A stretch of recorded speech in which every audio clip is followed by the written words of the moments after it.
very, very good. Busy night, to be honest. We had one AMA before this. Then we had a meeting with, I think I can say it, with Polygon right now, and that's the reason why Steve is a little bit late. But overall, glad to be here. Glad to have you here. It's exciting project that you guys are working on. Exciting time in crypto as we move into new bullish blockchains. And I'm really jacked to hear what you guys have going on. We'll take the tired you, man. That's crypto, though. You don't get much sleep, Yeah, tell me about. I mean, trying to balance crypto life, let's call it a real life business, life, social life. Like sooner or later you forgot about the wife and social life, so it all becomes just crypto. So I was gonna. I guess I can't ask you how to do that better. The mixing your life and wife and family with crypto. I'm just trying to learn that one myself, man. That's a tough one. But hey, man, yeah, we're early, and eventually we'll have all the time in the world for them. Just got to work right now. Yeah, I mean, I'm like type of the guy who wants, I like to work and grind and everything. So I think like it's better to roll the sleeves for a couple of years and after that be like, calmer than, whole life work 9 to 5. So It's just my point of view. Yeah. It's not my, yeah, exactly. I completely agree with you. Well, we could talk about ourselves for hours. Maybe what we'll do is I'm going to start. Oh, somebody started the recording already. Beautiful. Whoever did that, I applaud you. Yeah. You have to pass. Who did that, by the way, you're going to have to pass me that file so I can get it to the necessary people. But you know what I'll do is I'll get you guys to introduce yourselves as a team. Let us know kind of how you got started in crypto, a little bit about yourselves, and then a little bit about each of your roles in this project and the company that you're creating. No problem.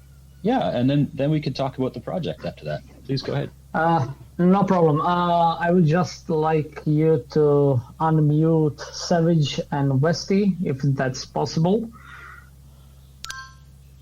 Okay, long story short, so the beginning of, let's say, my involvement in crypto, it happened like a year ago. It was on another project. Yeah, that's the place where I even met Roldwin. So, like we started with some other projects, learn what is crypto, how it's working, what are the projects and everything, gain a little bit of experience. And me and my CEO and co-founder, Savage, or in real life name Steve, yeah, we just started brainstorming the ideas and stuff, what we could do. And as I mentioned, working on other projects, we gain a lot of friends. I can even say family members. So in the terms of creating the team and similar to that, it wasn't too hard because when you get some experience, you want something more, something better. So here tonight, we have Sassy Mama with us. She's our podcaster, our main person to keep everything in perfect order. Sassy, can you say hi to the guys? Hello, I'm Katie. I'm Mama and podcaster and secretary. Yeah, we have a full women podcast. Katie is one of them, and we have Shadowflux, who is also our podcaster, and as we like to call her, mom of our mods. Shadow, can you say hi to the boys? Hi, everyone. Yeah, I help Katie with the secretary stuff because we're on different time zones. I organise everyone on Telegram, and yeah, I'm doing the podcast with Katie as well. Yeah, then we have Proximal. He's our marketing manager, the guy who is creating our content, pushing the ideas and everything. Proxy. Hey, how's it going? I'm Brad, marketing manager. Also doing the podcast with Westy.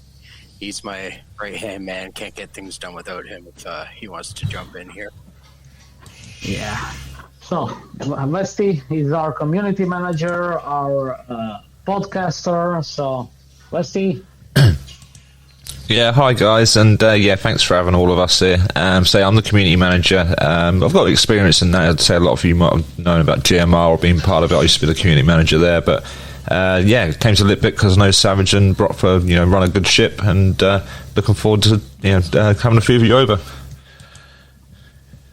Yeah. So, long story short, this is the part of team that is here. I see that Savage is also here with us. Savage, you want to say hi to the boys? Hello, fellas. Again, Steve, Savager Finisher. See a lot of familiar faces here. Glad to be able to speak with you today. Yeah. So, I mean, overall, there is 19 of us in our team. Like 12 of us is like, let's say, core team, and we have rest devs that are working on our project. So yeah, we are a pretty big family, and looking forward to the new things. Guys, sorry to jump in like this. This was genuinely the best team presentation that we have had in all the AMAs that we've hosted. Like, it's absolutely brilliant to see you guys all here and presenting yourself like this. It's very, very, very, very motivating. So thank you for this. Yeah, thank you, sir. Yeah, And to add on that, hey guys, it's been a while, right? What's up, bro? We've grown so much in this space, and I'm just happy to grow together in this space. Westy, Brockfa, Savage, A Shadow, and everyone else on the team. Welcome, and looking forward to the future to grow together. And everyone that's in here, we're super fucking early to the Crow space, and these are the right guys to plug us in. Thank you, bro. Well, I have to say that was an incredible introduction. You have teammates of mine here getting FOMO'd already. That's brilliant. And all you've done is introduce yourselves. So I think maybe if we keep going, they might blow their tops here. But let's keep going. So let's talk a little bit about the origins of this project. How did you guys come together, start working together, and where did this idea originate? And then I suppose we could go into, what are you guys really trying to do here in this market? Help us to understand. Go ahead. You got it, or you want me, Bravka? Yeah. Can you start? I want to take a second. Yeah. Yep. All right, guys. And again, so here's LitBit pretty much came along. Again, just like Tino said, our whole team, we've all worked together. We've worked together in multiple BSC projects. We started in GMR as mods, admins, whatnot. That's how we met Rolled, some of the other guys in here. How we created LitBit, Tino and I started about 6 months ago, speaking about a project and a utility that we were going to create. We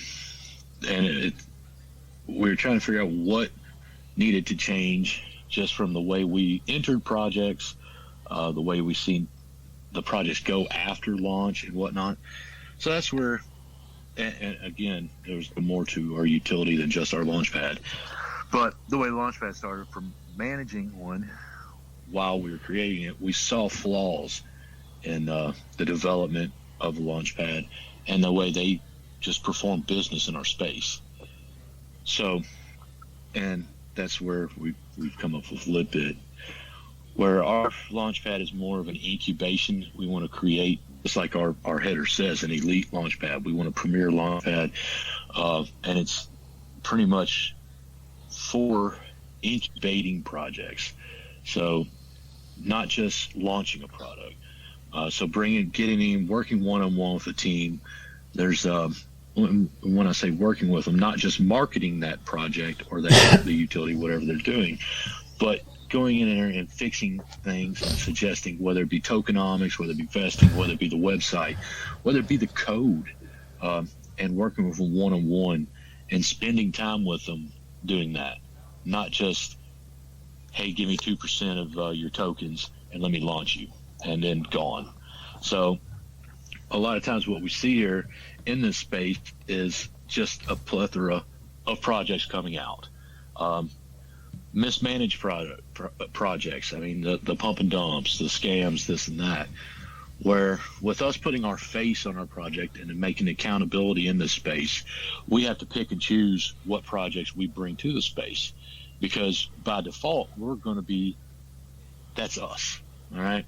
So like I said, by default, whatever we bring to the space, we are going to be just as accountable for our project as the projects we bring. So again, we're being elite launchpad, like is the word we like to use, is going to be extremely choosy about what we launch or who will perform an IDO round for. When it comes to beyond just KYCing, somebody being able to send a photocopy of a passport over to your utility and that's it. Well, we don't believe that. If we'll put our face on our project, the projects we believe come out need to put a little bit more into theirs. And yes, that will cut back on who would want to use our launchpad, but the ones that will want to use it will actually care about what they're bringing out. Anybody can launch a token. Not everybody can launch a project. And that's what we want. We want projects. We want a utility. We want something that's going to sustain. It has to be managed right. And these are all things that are missing currently. The Cronos side, and why we're going to Cronos, is because it's so early. It's similar to being in BSC 2 years ago. We see a niche that isn't filled there. Right now, everything on the Cronos side are pre-sale launch pads like DXL and PinkCell, where we will have that side to our utility, which is the autonomous pre-sale, the minting lab. But again, we plan on being a little pickier about what we let just come and create a contract, and move forward in the space. What else? I started rambling on there. What else did I miss in that question? Once I get going, man, I might have lost path a little bit there, boss. No, that was great. So basically you guys are creating a launch pad on the Cronos chain, and right off the bat, the first thing that I think about when I think about Cronos is exactly what you detailed on there. You spoke about how it's early in its progression towards being a bona fide decentralized finance go-to, and I think right now it's an opportunity for people to go in there and really take market share, like a PinkCell or like a DXCell or any of those sort of launch pads did a long time ago. You know, even a Pancake Swap. Right. So totally tracking with you, man. Can't wait to hear more. Well, okay, and since we're on that, a matter of fact, we shared on the screen, Brad did for us. So if you take a look, you'll see the Cronos chain. If we were to become the equivalent of BSC, that would put your price point at what, $2 and some change, $268, I think, $286. So if it was to get to the price market cap of Ethereum, you're talking about a 14-point price point. So right now it's trading at 40 cents. And again, similar to BSC 2 years ago, it's that in its infancy stage. It's beta. They still haven't launched or migrated the ECR20 over to the Crow 20 contract. That's how early we are. And anyone that gets a foothold in that space at this time will grow with that blockchain. So not only will the investors in those projects grow if they hold, I mean, and of course that's a problem we all see is the lack of holders, but if someone can actually see what is a possibility, and this isn't just some pipe dream, this is a true possibility. These market caps aren't unachievable. You got the mainstream push that Crypto.com as Decentralized is doing, which is going to already competing with Binance, which is the number one CEX out there. The mainstream push of Crypto.com is exceeding Binance 100-fold, and not only just in the United States, Canada, but in Europe. And as that progression goes, it's just going to increase the value of that blockchain. So, again, why we have chosen to step in on it in its infancy. I really, really agree with you. I think maybe something that people understand readily is, hey, in this space, the investor, the type of psychological mindset that the investor has, quick in, quick out, that sort of thing. I think the first thing that they'll look at is, hey, we're early, and early means I make more X's. And so that's only like one level. I think another level to think of is why did B&B do so well? If we really think about it, it was because they had finance, to back them up. Just like with the Crow chain here, you've got crypto.com and the marketing capabilities of that. And it's not going to take long before people are really vying for a place on crypto.com, just like people do with B&B DeFi projects to get onto Binance. So, I mean, I think there's a really big opportunity here. So please keep going. Where was I at? Bravka, you want to add to anything that I've added so far? No, I mean, nothing special. I agree with everything said there. I mean, we can go a little bit through our utilities more if you like that. So one thing we are going to do a little different than what you see on most launchpads on BSC. So right now, if you were to go to BSC, when I was doing research on launchpads, I stopped counting at 80. And the reason there are so many, most of them are just glorified VCs. So they have a utility. They build out a utility, put a website up, but at the end of the day, they're truly not launchpads. There's no liquidity lockers. There's no token vaults. I mean, there's generally, most of them only have single token stakings, so there's no yield farming and whatnot involved. And that is the bare bones of what a launchpad is. So you see very few big ones, and as in big ones, I talked about what used to be DexCell, Unicrypt. Now you have PinkCell. You have the larger ones like Polka, Seedify, DAO Starter on the Ethereum side. Well, right now, there's no one on the Cronos side of that size that offers full utility when it comes to the IDO side. You have your autonomous pre-sales, which are just literally pre-sale launch pads, one round, and it's launched. There's nobody really doing any help for these new projects over there that can bring into more of a fruition and make them do better. And by that means, and even the security side, the liquidity lockers, locking team tokens, team wallets, keeping them from being able to slide out, dump and pull liquidity out on the side. That's something that a launchpad should be able to do. It gives a little bit more security to the projects you're bringing to the space. Because like I said, at least you have something locked and control when it comes to even liquidity or even team tokens. Also, we're going to be adding in an NFT.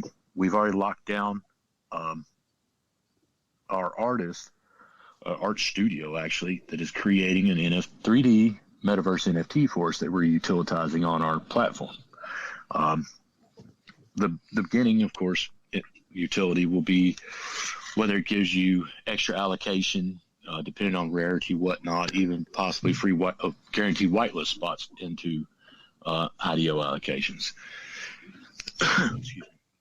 Now, that also the NFT will be stakeable, so you get a passive income off the NFT. Something else when it comes to our staking and farming. So we plan on doing more than just single token staking of our own native token. We plan on having token stakeable of whatever we launch. We also, our number one goal is to plug directly into crypto.com and to be able to offer the pairs that they offer there, yield farming. So it's going to be more than just staking a capability and earning a little bit of passive income off our token. We want to be able to create full liquidity LP farms, token, stake that for reward also through staking Crow and whatnot. You have to give me a second to put my glasses on. Getting old, guys. Our end game, we also have, and we don't go too much into it, one of Tino and I's first utility we thought of and what really got us pushing was our payment protocol. We've a conceptual idea and have spoken to a development team about creating a payment protocol that will give you the capability to go through our web portal and use crypto, stablecoin crypto, whether it be stable paired or whatnot, and make payments through anything that accepts credit cards, and by using AI and whatnot. So that is an in-game utility. We're about a year out from even making that one possible. So, and as we go, our focus right now is primarily our Launchpad and utilitizing it and going block cross-chain with it. That's something we plan on bringing down the road. Now, one thing different about our Launchpad, we're not going to have a tier system. So this is something that, from, again, managing Launchpads and participating in them, we see as unfair to investors, not only the investors in the beginning, but throughout the life of this pad. Your standard Launchpad goes through, like I said, say a tier 1 to an entry-level tier. So some of these, like a DAO starter, it costs $150,000 to be able to get into their highest level tier, to participate and have the max allocation. We plan on incorporating a lottery system. Now, this lottery system will give everyone, no matter the size of your bag, an opportunity through the lottery to participate in the IDO at the same allocation level. So the way this is going to work is through our utility. If you see one of our upcoming IDOs and you want to participate in it, you have to apply. And what that does, applying will get you tickets into the lottery, depending on your holder count. You'll have a minimum holder count or hold count of tokens and stake to apply. So I'm going to use the example of 2,500. So let's just say it's $500 worth. So say $500 worth holder staked will get you one ticket into the lottery. Now say someone's a whale and holds $50,000 worth of tokens. We'll have a mathematical equation that will equate for every, so let's say 500, they get a certain percentage more of a token or a ticket. Let's just say the most you can outweigh is a 5 to 1. So let's just say that $50,000 holder has 5 tickets to the lottery. So he has to also apply. That gets his 5 tickets to the lottery in. At the end of the allocated time, we'll have a lottery system, and out of that lottery system, we'll pull out wallets of who will be able to participate in that IDO. What that'll do, that'll eliminate the whale only being able to participate and get the most allocation, whether it be by time or money. And it just makes it even for any holder, because it will be all automatically generated, random, through a lottery system. Now, we've also planned on having ways to integrate the NFT into this lottery system. For, say you held a legendary NFT. This is an example. We haven't nailed these down 100% what bonuses we're going to give. But say you held a legendary, top 10%. Well, maybe that top 10% will give you an automatic whitelist for all IDOs, as long as you hold that NFT and it's staked in your wallet. And the way the rewards for the NFTs, they will not just go to the minter. So say you wanted to sell your NFT on a marketplace and someone else buys it, or you buy a legendary on a marketplace, so you still get the benefit of that legendary NFT, even though you didn't benefit it. So it doesn't stay with the minter, it follows the NFT to the wallets. Any question on the lottery? Amazing.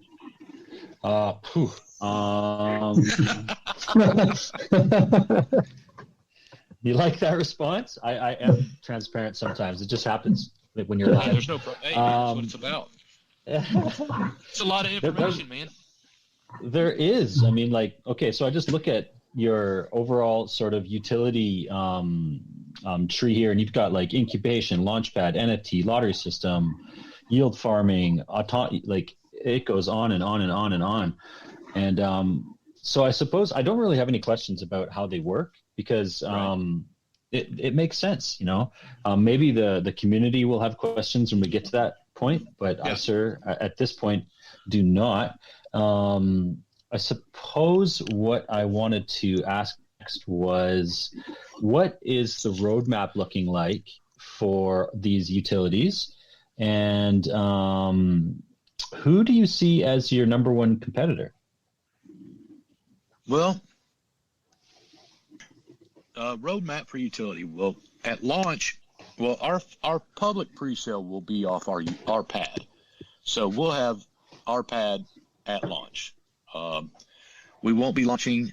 I do not know the exact time frame on the NFT, but shortly after. Again, we're in the middle of doing the mood boards on the NFT.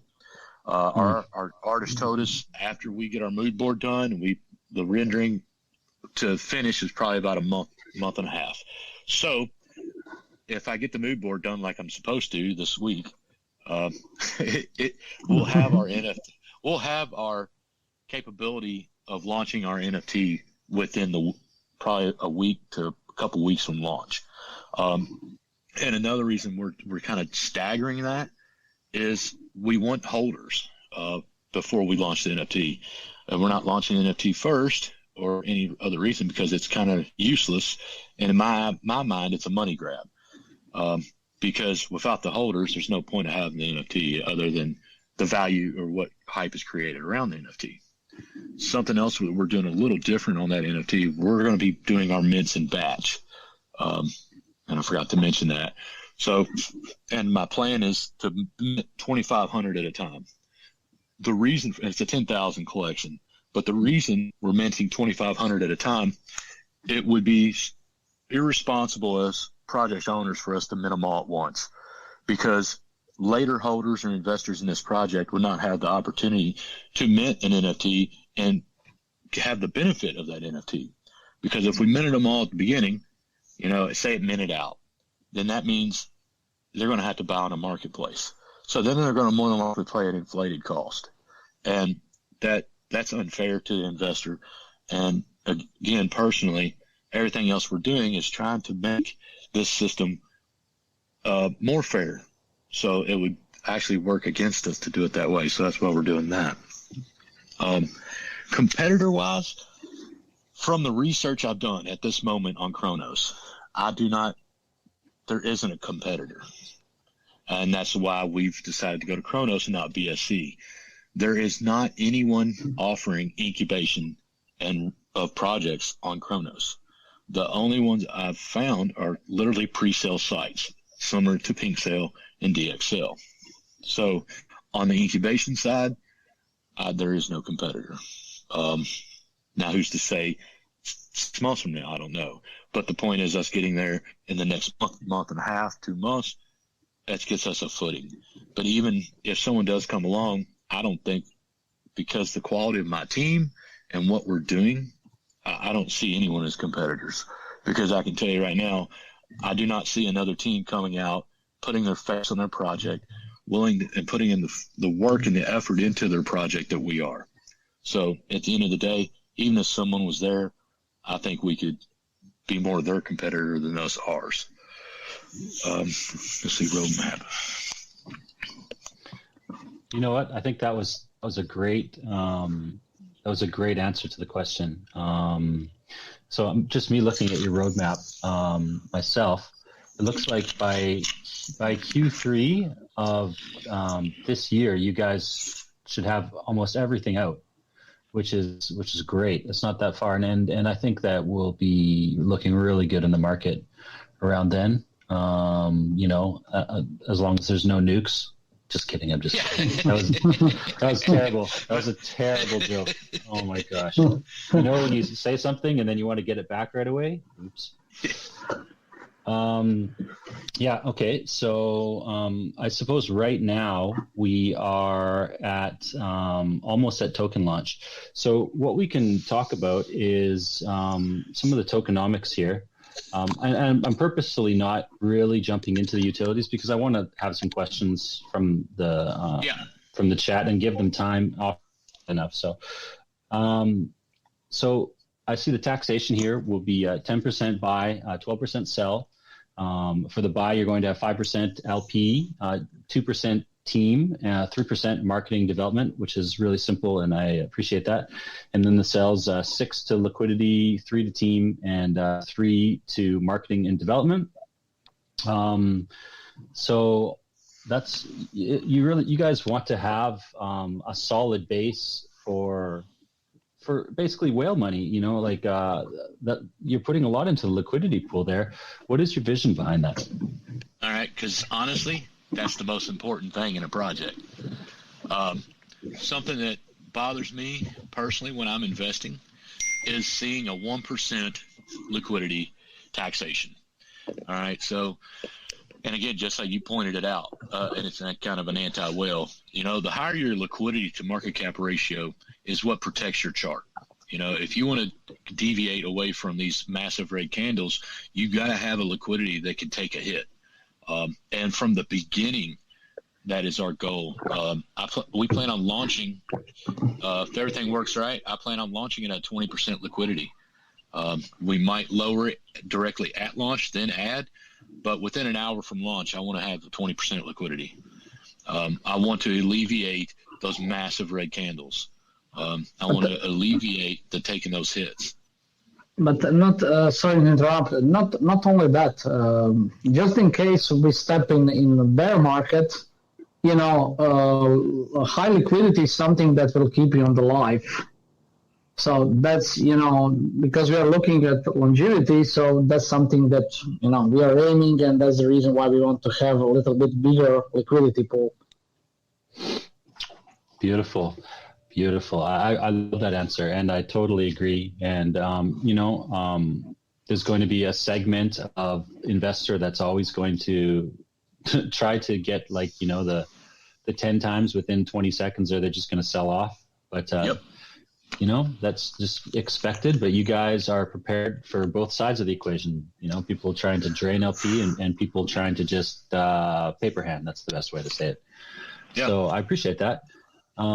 Let's talk a little bit about the private sale and pre-sale. So I'm looking at your vesting schedule here. It looks like you are going to keep the investors who buy launch safe with your vesting schedule. So can we talk about that a little bit? Yeah. So the way we've got now, so first of all, to clarify, you see it broken to quarters, but it's actually monthly drop. All right. First of all, because we couldn't spread out the chart long enough if we did it by month. So where you see Q1, Q2, all those, you need to break it down into a monthly drop. So our seed, I might as well start at the seed. So like you're saying, trying to protect all investors, we did a 90-day cliff on our seed round, and as 23%, I think, is the quarterly drop. You have to divide that, of course, by 4 to get the exact percentage. Now, the reason we did that is because the seed round, these are venture capitalists. We've got a couple tier 1 and tier 2s we're speaking to. They have the largest opportunity of allocation. So, and the largest anyone can do in our project is 1%. We have a max wallet of 1% throughout. It's going to be in the contract. There's no exceeding that wallet. So, as you can tell, we took theirs out for a year and a half. The private sale, 10% TGE, 60-day cliff, and then again, you're looking at 9% a month on your drop or claim. On the IDO, 20% TGE, 30-day cliff, then you're looking the first round, 23. I'm doing math in my head. Sorry, guys. At 10%, the first two, and then again 10% a month after that. A month. Perfect. Yeah, I like it when I can always tell it's a serious project when you and a serious project that people believe in when they will invest in seed and private and fill it up quickly, even with a decent linear vesting schedule. That's bullish to me. So on the pre-sale, I got distracted for a quick second there. Did you say that it was vested as well? Yes, every wallet is vested in this project. Now, the pre-sale, the IDO is vested. It's got a 30-day cliff, 20% TGE, but then it's 10% a month drop. So every round is vested. Wallet-wise, our development wallet, marketing, every wallet is vested.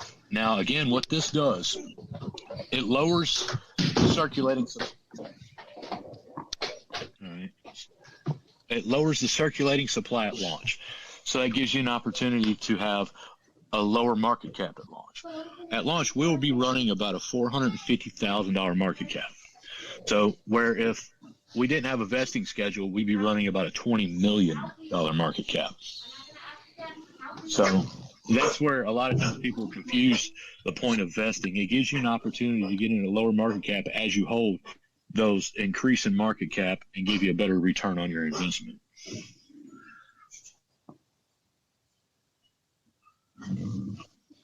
I love that. That's kind of what I was trying to get out there. I think that's brilliant. Well, and the thing is, I know a lot of people don't like vesting, but again, if it's a serious project, you have to protect your project somehow. All right. And again, this is also not just the investors' wallets, but all wallets. And the reason being is because you do not want all your available supply at launch. And again, because like I said, that increases your market cap to where you cannot, as an investor, make money. The people invest into all these projects make money. Well, if it vested out, not only are you forced to hold, maybe it teaches some investors the capability to hold just because they don't have an opportunity to. Or if they do sell at launch, when you do have your initial spike, it's a lower percentage sold. And then from there, generally, you're in a profit situation. Okay, so I suppose the next question that I'll ask will be possibly the last one before we open it up for the community. We've been getting a lot of questions lately, so I want to make a lot of time for them, and good questions too. So if I'm an investor, and when there's, to me, when I look at trading, I always take into consideration the different psychologies of each investor, so that my strategy can be successful. So as you know, you've got your people who buy the launch and then dump at the first candle. Then you've got your people who like to buy that dip. And then you've got the people who like to hold through the whole thing and also buy the dip. So what would you guys recommend to the investor, maybe of each psychology? It's a big ask of a question, I understand. How would you recommend them to invest in your project to make the wisest and smartest and most prosperous choice in the way that they strategize working with you guys? Difficult question, and difficult on more than one level, because like I said, when it comes to investing in any project, each individual, like you're saying, is different, and their investing strategy is different. Me personally, when I get in something, and this is just my way of investing in anything I invest in, I get in early rounds. Generally, I'm a holder, and I hold. That's me. When it comes to buying launch, there's so many different aspects there. So the last project that me and Tino and I managed, so we launched, we went 40X within not 5 to 7. How many days was it, Tino? I think 1 week. Yeah, maybe 7 days. Now, that project had the opportunity, and it really should have went to 100 million market cap. Personally, I think it was the lack of knowledge and let's see, I'm trying to think of the nicest way to put this.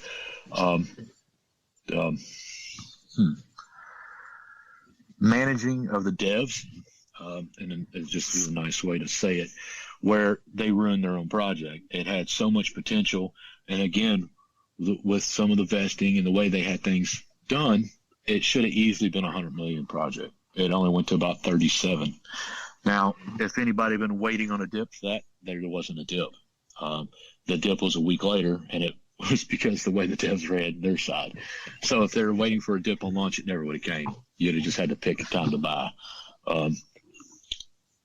Again, there's just so many different ways to answer. I don't know. It's a hard question. I know. Okay. I want to give my perspective. So I'm gonna go a little bit deeper. So in my point of view, what does it KYC mean?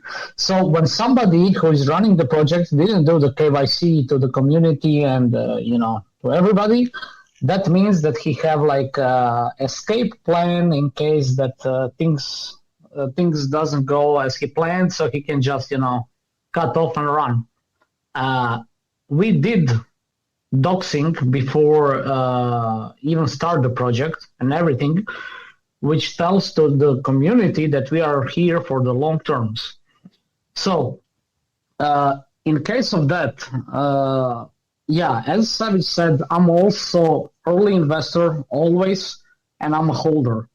And this is definitely the road I would follow here, because we are here for the long term. We are here for the years. We are here to build really something. That's the reason why we dox. That's the reason I can open my camera right now. That's the reason why I can share my home address. I don't care. I'm here. I'm not running. We are not running. We are here for a long time. So on our project, this is my idea, how I see it, and this is the idea, how would I invest in this thing if it wasn't my project but something else, and I had the same confidence in team and everything. So beautiful. Yeah, I'm sorry. I shouldn't say I'm sorry. The reason why I asked that question is I find it to be like not only potent informationally for the investor when it comes to specifically trading your token, but I think it's really important for people to listen to those who've had large successes in the past talk about how they approach investing, because we're all here to learn, and none of us knows everything. And, here at SIRS, we like to uphold the environment of we're all in this together and we're all going to make it together. So I appreciate you guys' answer. I know it was a hard question. It really was. Well, let me add one thing to that. And since you worded it different then, when it comes to any investment, this is just, again, me, I set a number. And once I hit that number, that's when I leave. It doesn't matter if it goes 100x beyond that number. When it truly does come to investing, you should have an idea of what you're wanting to get out of an investment, not just what you're willing to put in. So when you put money in, you should already have a number in your head that will make you happy, and that's where you'll exit. Now, whether you exit and get back in, that's up to you. But truly, that is investing. It isn't always about just where you get in. It's about where you plan on getting out. I agree. I honestly, that's one of the hardest things for me. I'm a diamond hander, but I don't know when to sell. So if anyone has more advice on that, that's an epidemic in my trading career. I support people to the grave. I don't know. But, I could tell you some horror stories about that. So we've all been there. Yeah, and I mean, I think the reason that I became that was because I've also at the beginning, would panic sell, and then a project would go for 100 times, and the pain from panic selling is, I think, much worse. So let's see what we can talk about here. I think that we're at we've got about 20 minutes until we're up to an hour. Now, I'm not putting a limit on it, but I know you guys are tired and busy. So perhaps, is there anything that we haven't really spoken about that you think we should before we open it up for question and answer period? I mean, I know we could really dive into the utilities, and I hope that we do in the questions. But besides that, is there anything you think that we could go over? Well, I mean, only thing that is coming up to my mind is okay. So let me touch a little bit on our devs.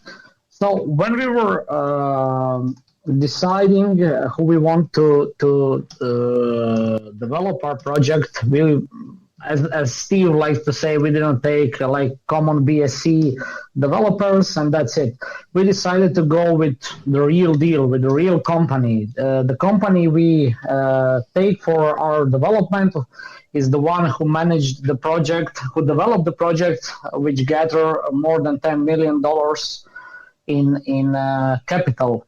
One of the reasons why we decided to go with them, first of all, quality, second is experience, and third one is low. they are very good with implementing all the things important to respect the law and everything that will come from European Union for ICOs, for IDOs, and stuff like that. So we are not here doing things like a short term. We are always looking 2 steps in front, because we can say and we can think whatever we want, but in the future, ICOs, IDOs, everything will be probably, controlled by European Union and stuff like that. And this is some step we are taking right now. So when this time comes, that we are already prepared for it. So the whole project is built, in a completely transparent way. So I think this is very important for our community to know, because when this day comes, we are already there. Also, one other thing that we didn't touch on is our media side. Again, so what on the media side, like I said, not only with our podcast, our 2 podcasts we'll be doing, we're going to have an e-magazine, newsletter, and blog. So, and the reason for this is going to be an education side, not just as much as informing about our project, but projects we bring on, but the crypto space in general. So, in educating the BSC investors about Cronos. And we're in a key spot now, like we were saying earlier, with the early adoption of Cronos. So, and the best thing that we can do is bring that knowledge to the investors on BSC. If you go through the BSC space, you don't have a lot of Cronos lounges, talk areas, or call channels. Well, it's because one reason, the guys that are on the BSC space that are creating these cash grabs, these pump and dumps, and these scam tokens, they don't want to lose those investors. They keep those investors there because they keep investing in these projects that aren't worth a damn. So if you educate the investors and bring them somewhere that can be more viable and more profitable to the investor, that's what our job we see as being educating along with that side. And that's not only about, like I said, the projects we bring in, but about the blockchain in general. Man, I love that. I really do believe that we're going to always have sort of that meme thing going on in the background, like the lottery aspect. But I think more and more we're going to see blockchain enter into the real world. And I think, to be honest with you guys, I think this might be in the next couple of years our only chance to really get in on lower levels before the large investment banking venture capital groups and hedge funds start moving in here. And then, so I think we got to really see that we're lucky right now to be here right now before all of that stuff comes in. I don't know what you guys think about that, but that's my view. No, I agree. Because again, like you're saying, when these larger companies and conglomerates come in, that's where you'll also see regulation, and whether it be on a small scale or large scale. I like to compare it to if you look into the pink sheets, gray sheets years back in the 80s in the SEC. Again, I'm a little older than most investors and people around, so I know the wild, wild west of what the gray sheets and pink sheets were. And regulation came in them in the early 90s because of things like the movies people seen, Boiler Room, Wolf of Wall Street, stuff like that. That was real. That's the way it was in the SEC in the early days. And regulation came in. Now, it wasn't to the point of stringent, and it killed it, but it did help in some ways when it came to the scams and whatnot. And people made a lot of money. And that's what we're here for. Yeah, I agree. We are still in that early phase, and like you said, maybe a couple years, but now is the time. If you have something that, and like I said, like Bropka was saying, that we plan on regulation. Our development team is planning on regulation, transparency when it comes to bookkeeping, the anti-money laundering laws, because we are creating a business. I've already got an LLC that we're working under now. We will be transferring that over to a full business S corp in Europe. Like I said, we are going for that transparency and longevity. I love it. Okay, so and I say I love it a lot, but I actually mean it. I don't know.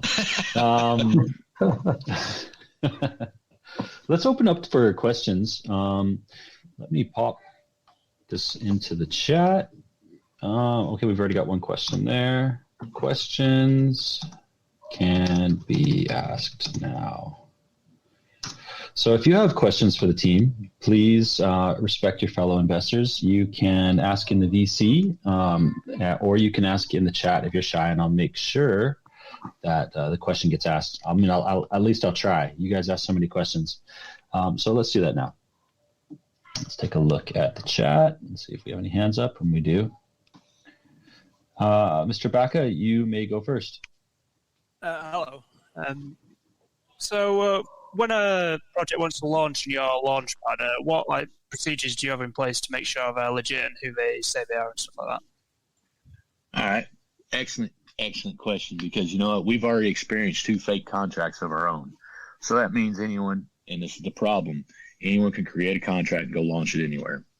So our plan is to step beyond KYC, and this is where the incubation part comes in. We plan on working side by side with these guys. We want to know they're going to be doxxed to us, of course. I want to be able to call them at 3 o'clock in the morning and wake him up while he's next to his wife or his girlfriend and like, dude, is this you? I mean, stuff like that. It's to an extreme. The doxing, the videos, the real ID. I mean, it's not just something along the lines of you can email me a copy of your passport that could be from a fibber actor. Like I said, we want to see code. We want to speak to the whole team, not just a representative. We want to see the socials. We want to know that you didn't buy your domain name 2 days ago and now you're launching. All these things and all these small things that is available to the investor when they even look into a project that they can find themselves, which they don't, because a lot of times in the BSC space, you just stumble across a project or it's thrown in a calls channel. And people assume that these guys or whoever's posting it has your best interest in mind, when 90% of the time they're pumping their own bag. So these are all things that we're going to do to keep that from happening. Sorry, Steve. Let me add a little bit comments on the High Council. So we have something in our roadmap, what is called High Council. That's the, let's call it a round table of people in crypto involved in different areas. So from security, from coders, from taxes, from dexes, from all kind of different areas.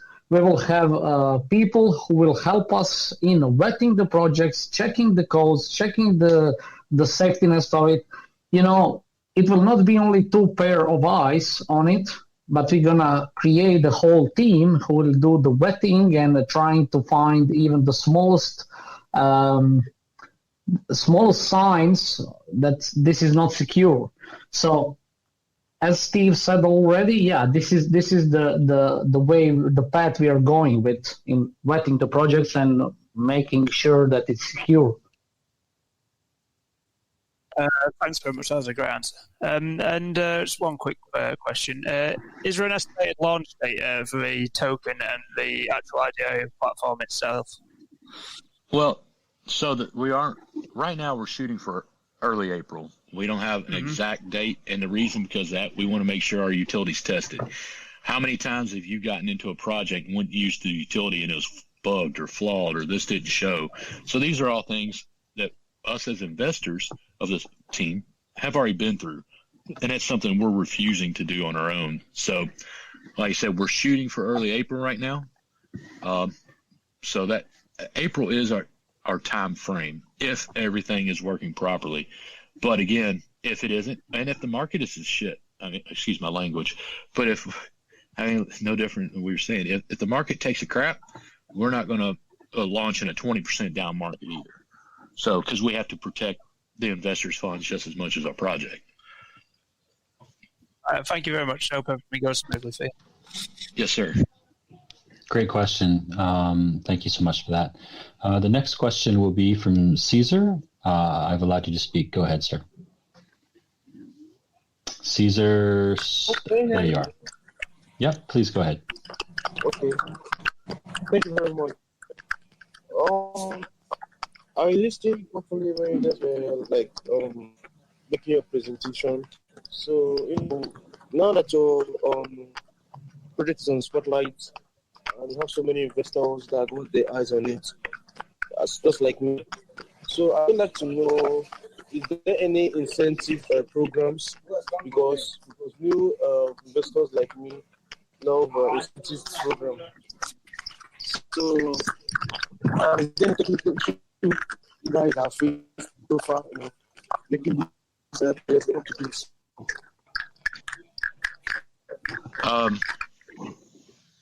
Could you repeat that? I think you were picking up on me some of the time there. I didn't really get the question. Yeah, Caesar, could you speak a little bit closer to your microphone, perhaps?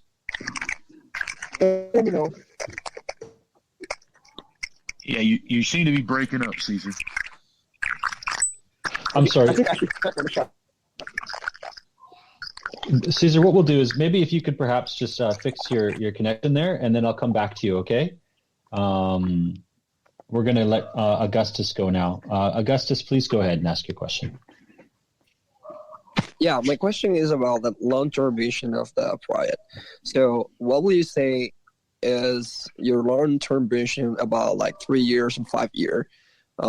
Because you're making like a nice, an interesting bet using the CRO, which is compatible with EVM. But I would like to know, your long-term vision about the project and why, especially when you choose among all others, basically technologies. Why did you choose exactly ZRO for using that? That's pretty much. Thank you. All right. Well, the long-term goal, once again, is to be a Tier 1 premier exclusive launchpad. That's just for our current utility and launchpad. Now, I could tell you 100 other things and ideas we have to utilize not only our launchpad, but the directions to take our project as an ecosystem. Number one being our payment protocol, which we plan on working on in the background and hopefully having available within a year. Even beyond that, so with our metaverse NFTs, we have an avenue that's open, so many avenues that are open, and what we could create even if we want to go into the metaverse. So as long as we bring our current utility to fruition, run it the way we want, and bring something sustainable and viable to a community, it'll have a life.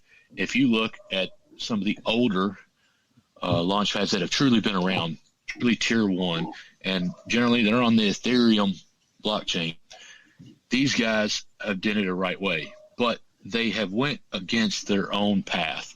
So they used to be incubators. They do not incubate anymore. They just take projects and launch them.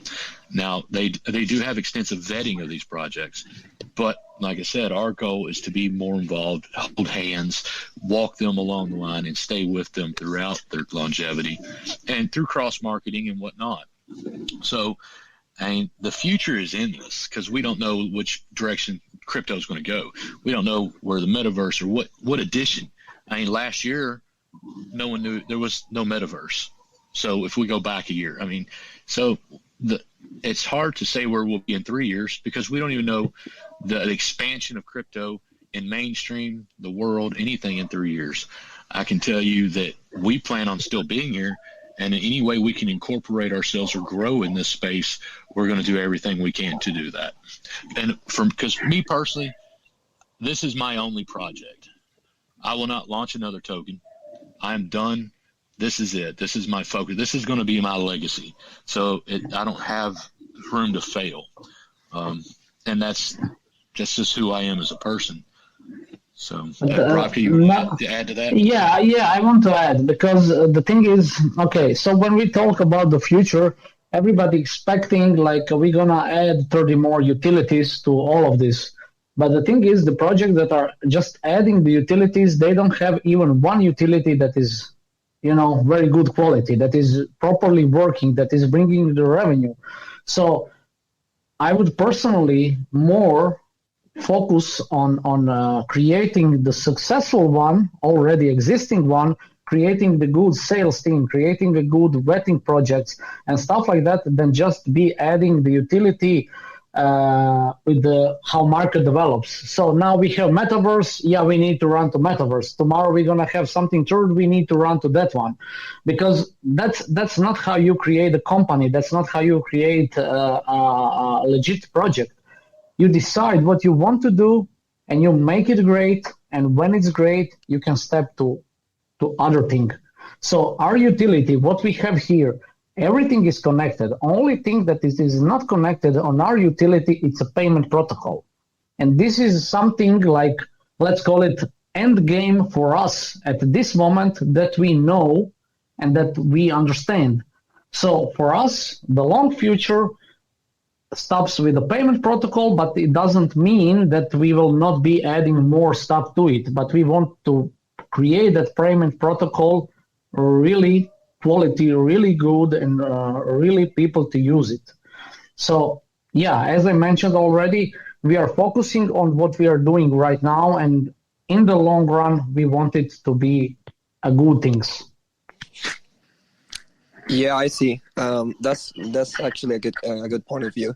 So my last question would be like regarding to CRO, because I have used it like, and me as a expert, like as a user, not really as a programmer. But I see that's EVM compatible. Do you have any reason why you choose CRO among like the others? Well, yeah. Well, like we said earlier, right now stepping into Cronos would be similar to stepping into BNB, the Binance Smart Chain, 2 years ago. So, perfect example, like when I shared the scalability, you have a better chance of getting 10x off of CRO at the price it's currently at than you do off BNB at its current price. Anyone that doesn't agree with that needs to sit down and really reevaluate the blockchains. And that's what, again, we're all here for a reason, and our reason is to invest and make money off our investment, grow that investment. So if you're to invest in CRO today, and if you say a holder, like you should in stable coin, that's where you're going to get your ROI. Your ROI on BNB, now this is where it comes from. It comes off day trading, playing the dips. It's a completely different play. So if you're looking for an ROI as an experienced investor and doing your research, that's going to be on the Cronos blockchain, whether it be in Cronos itself or being in Cronos projects. So, and as a project, and if you're staying with a project on the longevity side, as that blockchain grows and the value of that blockchain grows, the value of that project grows. So not only does it win as an investment, bringing a good utility, and this is the way we look at it. If we're bringing a positive project, doing our job correctly, not only will the value of our project grow just from that, it's going to grow with the value of the Cronos blockchain. Does that make sense? Yeah, totally. I agree. I agree with that. Sorry. Thank you. No problem. Thank you. Thank you so much. Dustin, you may speak. Please ask your question, sir. Okay. You guys are talking about regulations and all that, and this kind of brought into a question in my head here. You guys said that you were getting everything intact and making sure that your guidelines are based around the regulations. But you guys are going to be international in terms of the cryptosphere. Now, what kind of procedures do you guys have to protect different nationalities and countries as their regulations go along? Like, is there any safeguards for the general investor in terms of regulatory changes? Are you guys able to pivot your business structure based on the regulations? Well, currently, since there is no regulation, there's no way to do that. So until any type of regulation would come into play, there's no way for me to even to pitch answering that question other than saying no, because we have nothing to base it off of. So what we're basing what Bravko was saying about what may come is by doing internal internal bookkeeping. So as our project, and where we will collect funds and money as our project, as a company, we have an internal bookkeeping capability. So that as a company and as a business, that type of regulation. So now, as on the individual investor, I have no way to even fathom what would be coming as that side. our regulation is as a business side.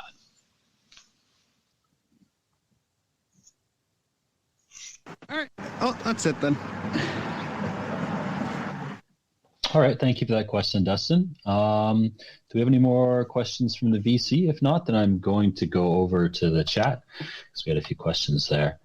Okay, so I'll go to the chat here. So Raul has a question. He says, there are a few launch pads on the Crow chain already. What makes LitBit stand out among them? What is the USP? Also, will it be just a launch pad, or are you guys going to provide KYC and audit and other related services on your platform as well? Yes, right now there's other pre-sale launch pads. Again, like I stated earlier, from what I've found so far, I have not found any IDO launch pads, and there is no incubating launch pads. Now, when it comes to KYC and whatnot, if we are actually speaking with a couple different other projects to be involved in when it comes to dealing with external KYC, but like I said, with ours, it'll be all internal doxing and whatnot. Now, whether we offer that service to outside, anyone that comes through our launchpad will have to do it. So it's not a service, it's a requirement. I think that answers that side of it, correct? Yeah, thank you. I see here.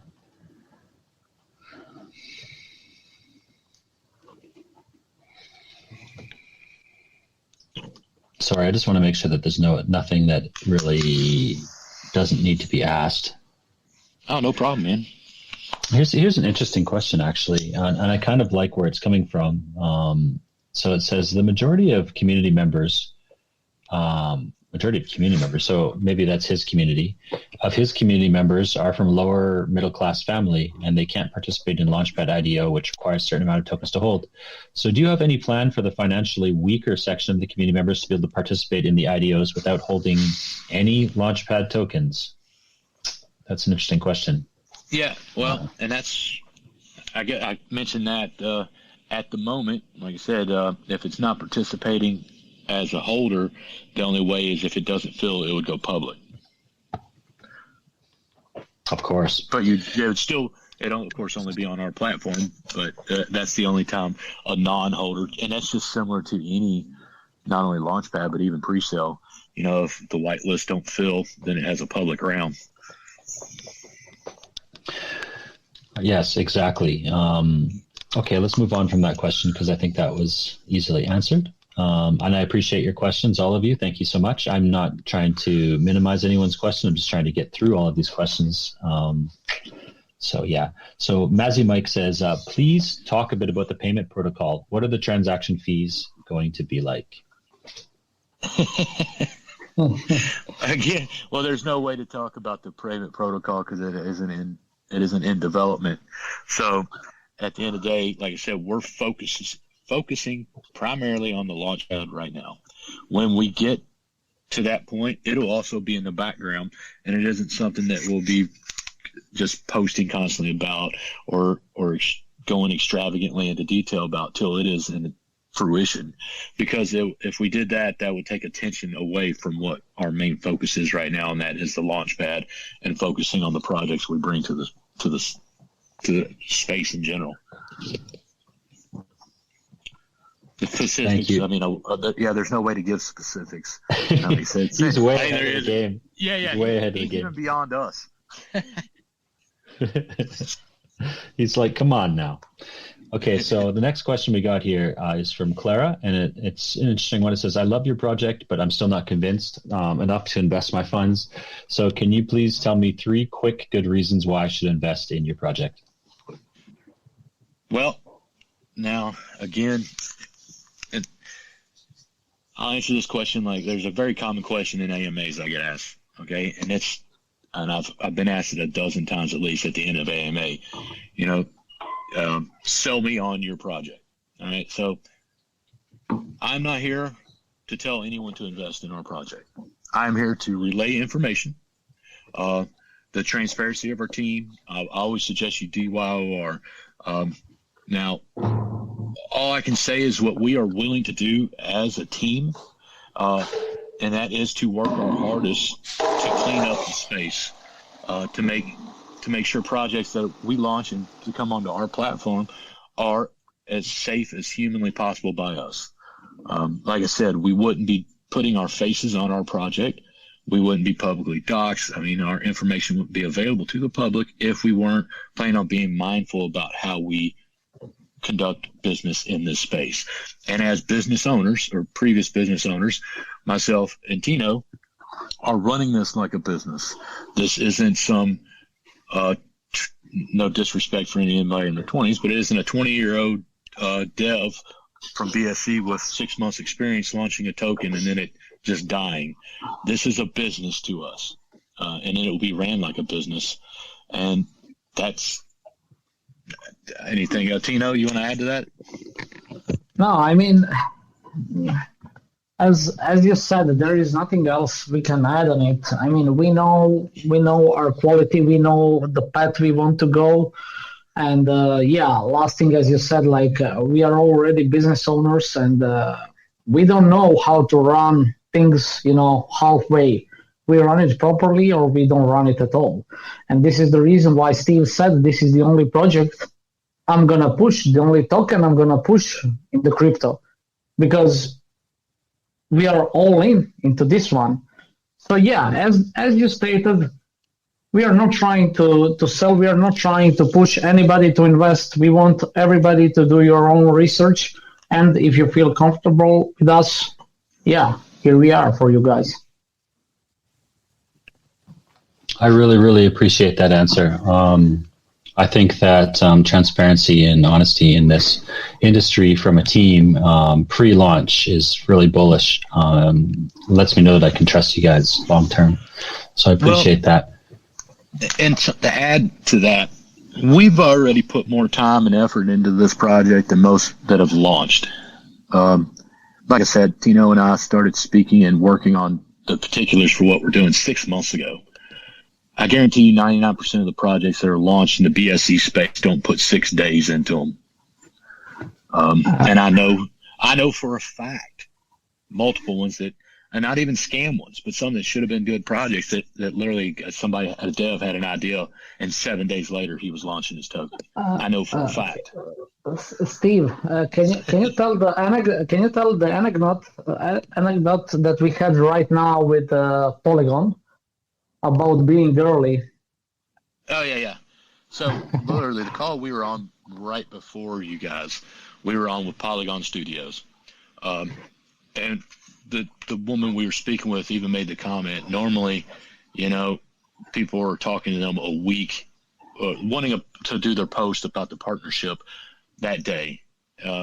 Literally, she said there's no one she's spoken to that it comes to them this early. I mean, and has this much effort into a project. She was completely blown away.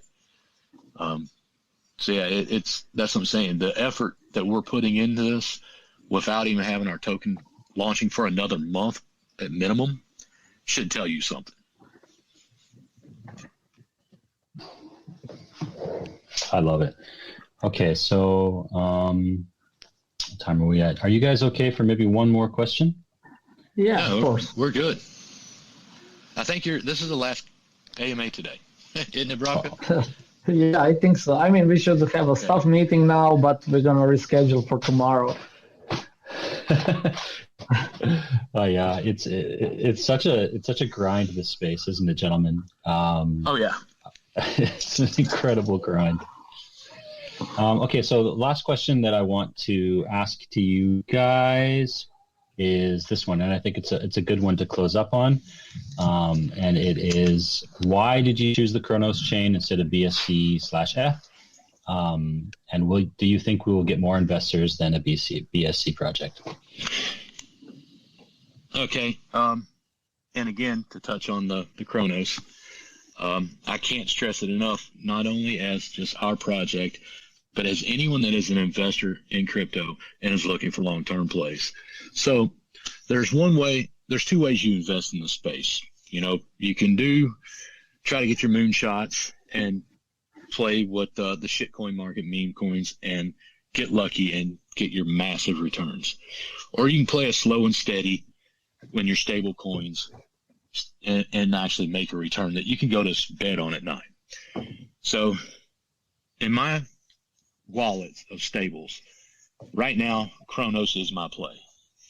I play the up and down on BNB and ETH to make money, but my long-term play out of every stable coin right now is Cronos.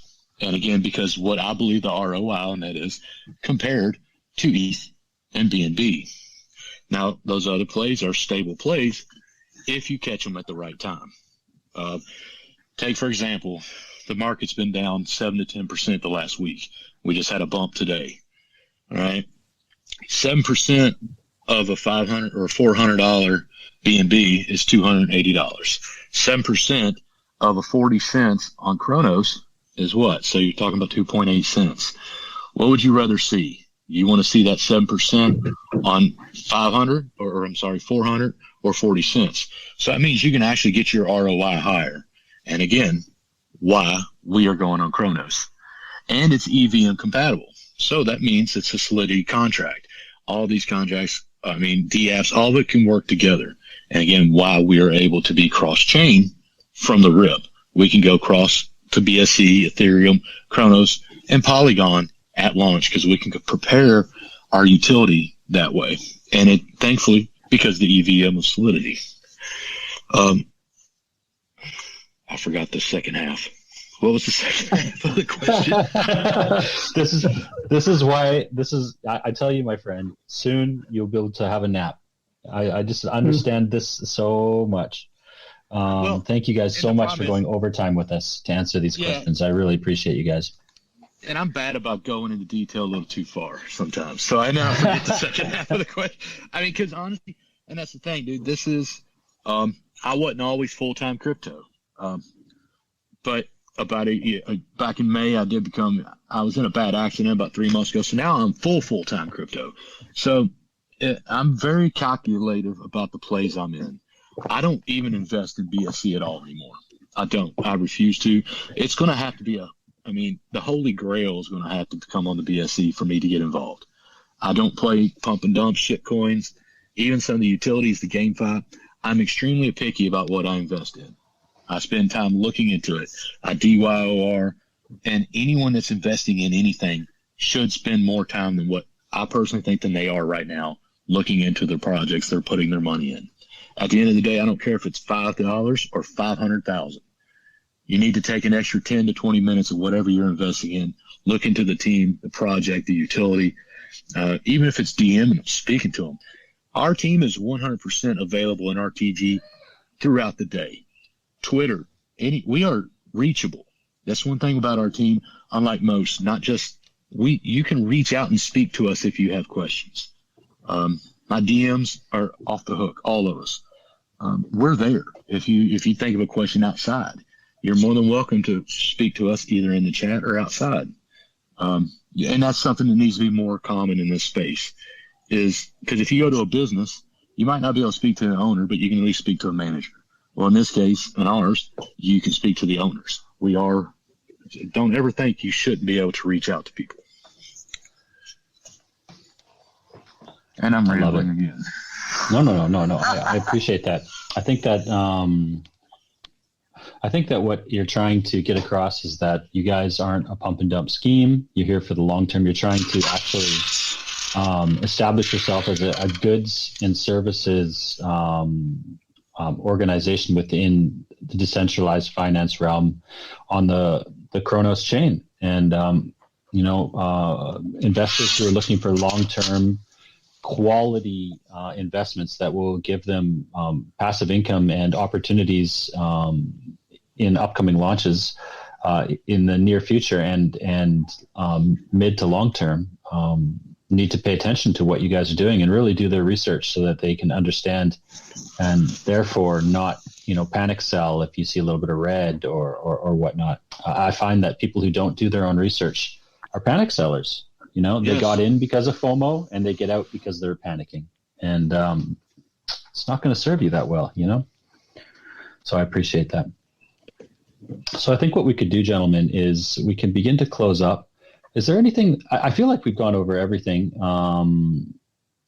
we could go deeper into the utilities, but I think you guys have given us a really good understanding of what we need to know right now for the short to midterm.